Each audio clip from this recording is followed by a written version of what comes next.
Assalamualaikum warahmatullahi wabarakatuh. Saya Nanda Krisna Saputra.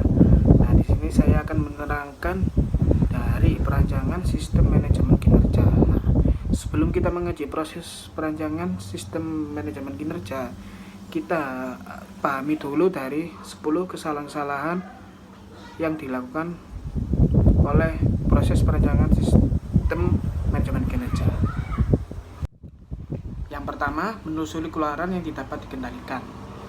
Mencakup ukuran yang sangat bermakna bagi seluruh stakeholder. Akan menjadi tidak berarti jika ukuran-ukuran yang digunakan itu sangat bermakna, tetapi sulit untuk dilakukan. Sebagai contoh, yaitu polusi udara. Polusi udara ini dipengaruhi hal yang banyak, yang intensitasnya berbeda dari setiap kawasan. Contohnya, pertumbuhan penduduk, terus jumlah kendaraan bermotor, faktor geografis, dan lain-lain. Karena itu akan menimbulkan frustasi jika ingin mengendalikan semua faktor tersebut. Yang kedua adalah mengumpulkan data yang telah diketahui sebelumnya. Mengumpulkan data hanya sekedar untuk mengumpulkan data tanpa ada tindak lanjutan yang berarti pemborosan waktu dan biaya. Dan yang ketiga, mengumpulkan data yang tidak perlu. Mengumpulkan data ini merupakan kesalahan yang paling umum dilakukan. Contohnya, seorang ahli finansial tidak bisa diukur dari jumlah laporan keuangan yang dihasilkan setiap waktu. Kesalahan-kesalahan penetapan ukuran ini akan memicu perilaku yang keliru dari karyawan. Misalnya, sekedar hadir di pelatihan walaupun selama di kelas karyawan tersebut tuh hanya tidur dan ngobrol. Keempat, terlalu menitik beratkan pada survei kepuasan pelanggan. Contoh, kuesioner untuk survei kepuasan pelanggan. Hal ini juga dapat menimbulkan permasalahan. Yang pertama itu, hampir sebagian besar orang yang berkunjung tidak punya cukup waktu untuk mengisi atau mengembalikannya. Itu yang pertama permasalahannya. Dan yang kelima adalah eksekutif yang terlalu fokus pada ukuran detail banyak.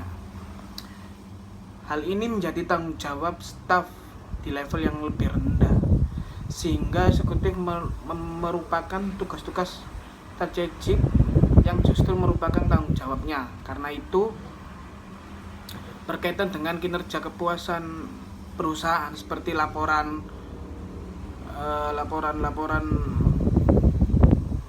kinerja finansial, laporan kepuasan pelanggan, dan laporan moral karyawan. Selanjutnya, ukuran yang tidak terkait dengan rencana strategis. Permasalahan utama dan pengukuran kinerja konvensional adalah laporan yang hanya berkaitan dengan kinerja masa lalu. Contoh, ukuran kinerja citra perusahaan akan membimbing perusahaan untuk memperbaiki citranya di masa yang akan datang. Dengan mengetahui citra saat ini, perusahaan dapat memperbaiki iklim mereka, pemasaran, dan fungsi-fungsi operasi lainnya untuk mengubah persepsi dari masyarakat. Selanjutnya, gagal mendefinisikan berkaitan yang praktis antara ukuran yang diterapkan. Menyertakan indikator yang membimbing perbaikan perusahaan atau disebut leading indikator hanya akan bermanfaat jika perusahaan dapat meramalkan bagaimana hal tersebut berpengaruh pada perbaikan indikator masa lalu atau disebut leading indikator. Sebagai contoh, perbaikan moral karyawan sebesar 4% mungkin akan berpengaruh sebesar 1% dalam mengurangi absensi karyawan tersebut, dan akhirnya meningkatkan produktivitas hanya sebesar 0,5%. Nah, selanjutnya, melaporkan data yang sulit dibaca dan sulit dianalisis. Selanjutnya lagi, terlalu menitik beratkan pada pengukuran proses bukan hasil. Nah, yang terakhir sendiri ini adalah mengukur variabel yang mendorong perilaku tersebut keliru. Tidak ada ukuran sifatnya menjatuhkan atau menghancurkan, tetapi adanya hanyalah perilaku yang keliru yang ditimbulkan oleh sistem kinerja yang kurang baik. Oke, sekian. Dan selanjutnya akan dijelaskan oleh teman saya. Assalamualaikum warahmatullahi wabarakatuh. Saya Rifki Fakhrizal Ar-Rasyid, NIM 170301204. Jadi di sini saya mencoba untuk menjelaskan mengenai visi. Apa sih itu visi itu? Jadi visi ini merupakan sebuah tujuan atau cita-cita dari setiap organisasi atau perusahaan itu sendiri. Dalam merencanakan masa depan perusahaan, visi memang harus diperlukan dalam perusahaan. Digunakan untuk 3-10 tahun ke depan. Jadi visi ini merupakan hal yang sangat krusial bagi perusahaan untuk menjamin kelestarian dan kesuksesan jangka panjang dari organisasi tersebut.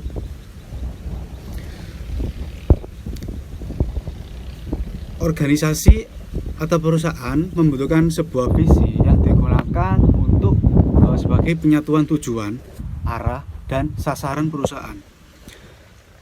Jadi memang setiap perusahaan itu tadi memang harus memiliki sebuah visi atau sasaran untuk masa depan sebuah organisasi tersebut. Yang kedua, dasar untuk pemanfaatan dan alokasi sumber daya serta pengendaliannya. Yang ketiga, pembentuk dan pembangun budaya perusahaan. Jadi secara tidak langsung ketika sebuah organisasi itu mengimplementasikan sebuah visi, pasti akan membentuk sebuah budaya organisasi, di mana ketika visi itu memang baik, dirasa baik bagi masa depan perusahaan, maka terbentuklah sebuah budaya yang ada dalam perusahaan itu atau dalam organisasi tersebut. Dalam visi juga ada kriteria. Yang pertama yaitu menyatakan cita-cita atau keinginan perusahaan di masa depan.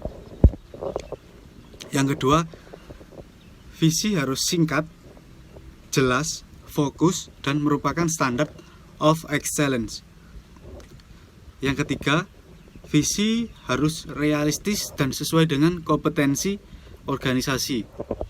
Jadi visi itu dalam membentuk sebuah visi itu kita harus realistis lah,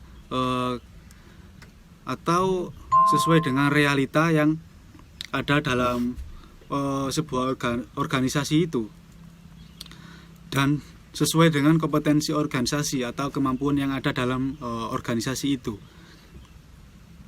Yang keempat, atraktif dan mampu menginspirasikan komitmen serta antusiasme. Jadi visi itu harus memiliki daya tarik tersendiri supaya menginspirasi, komitmen serta antusiasme menginspirasikan semua yang ada dalam perusahaan itu supaya mereka menjadi antusias atau punya keinginan yang lebih, memiliki daya tarik lebih. Jadi visi harus memiliki daya tarik gunanya untuk membantu perusahaan untuk mencapai tujuan itu. Yang kelima, mudah diingat dan dimengerti seluruh karyawan serta mengesankan bagi pihak yang berkepentingan. Yang keenam, dapat ditelusuri tingkat pencapaiannya. Jadi mungkin itu yang bisa saya sampaikan mengenai visi dalam perusahaan atau organisasi. Selanjutnya untuk misi bisa dijelaskan sama teman saya. Saya akhiri. Assalamualaikum warahmatullahi wabarakatuh. Misi merupakan rangkaian kalimat yang menyatakan tujuan atau alasan eksistensi organisasi yang memuat apa yang disediakan oleh perusahaan kepada masyarakat, baik berupa produk ataupun jasa. Tujuan dari misi ini adalah mengkomunikasikan kepada stakeholder di dalam maupun luar organisasi tentang alasan pendirian perusahaan dan ke arah mana perusahaan akan menuju. Langkah-langkah penyusunan misi yang umum dilakukan oleh organisasi atau perusahaan yaitu yang pertama, melakukan proses brainstorming dengan mensejajarkan beberapa kata yang menggambarkan organisasi. Yang kedua, penyusunan prioritas dan pemfokuskan pada kata-kata yang paling penting.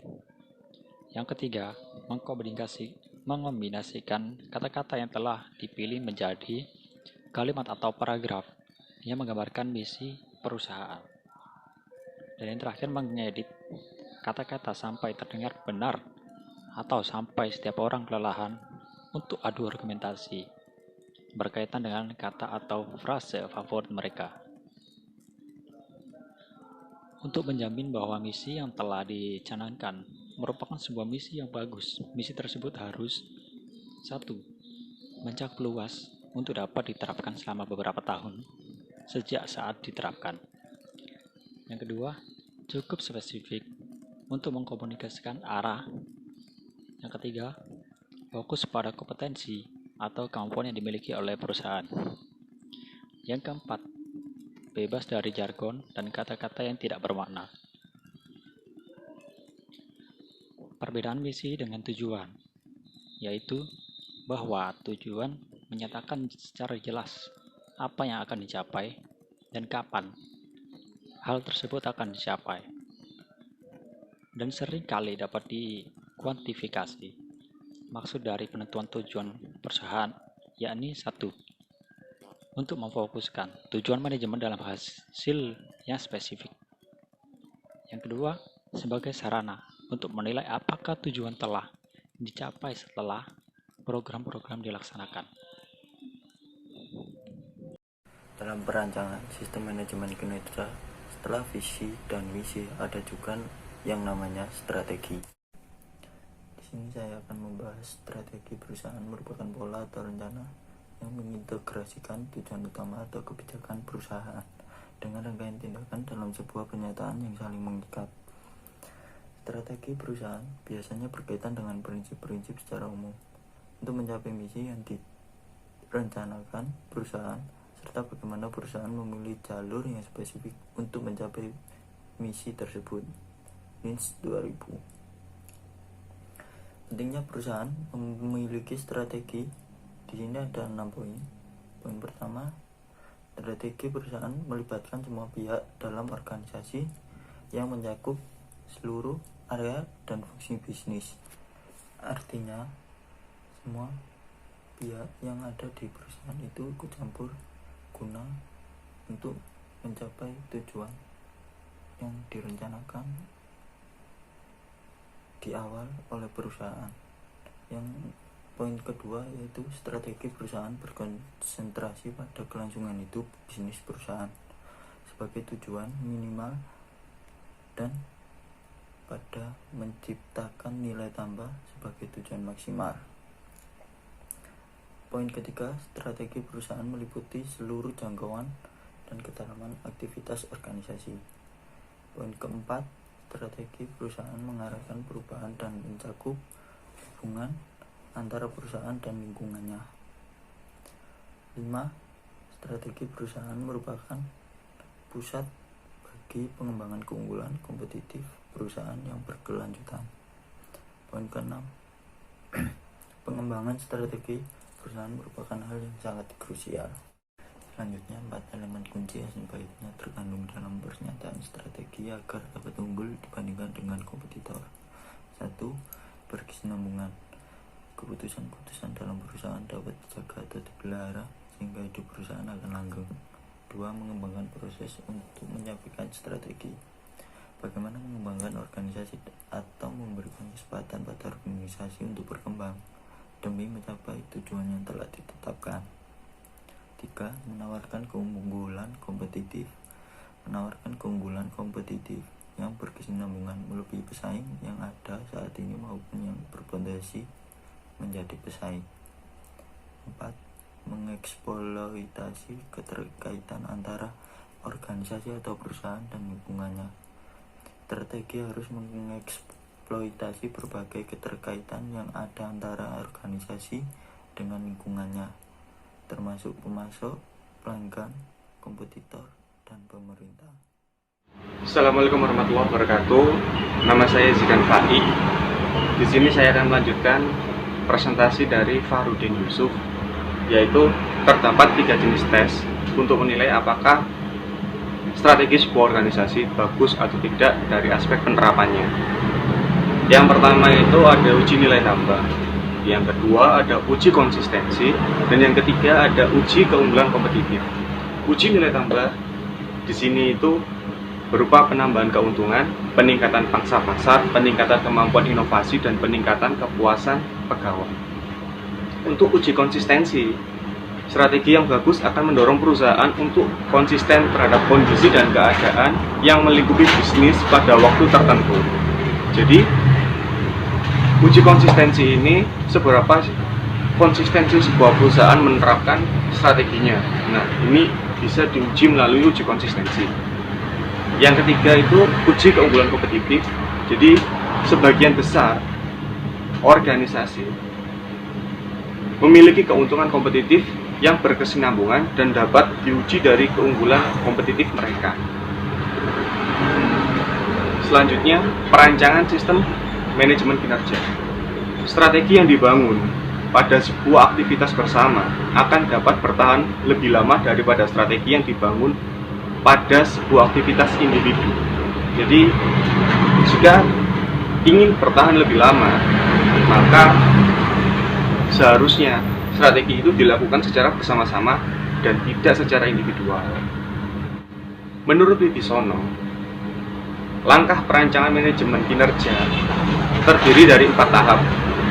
Tahap 0 yaitu fondasi, tahap 1 atau tahap informasi dasar, tahap 2 yaitu perancangan, tahap ketiga penerapan, dan tahap keempat yaitu tahap penyegaran. Suatu organisasi dapat menerapkan manajemen kinerja dengan memenuhi prasyarat dasarnya, yaitu adanya suatu indikator kinerja atau Key Performance Indicator yang terukur secara kuantitatif dan jelas batas waktunya. Sekian presentasi dari kelompok kami, kurang lebihnya kami mohon maaf. Wassalamualaikum warahmatullahi wabarakatuh.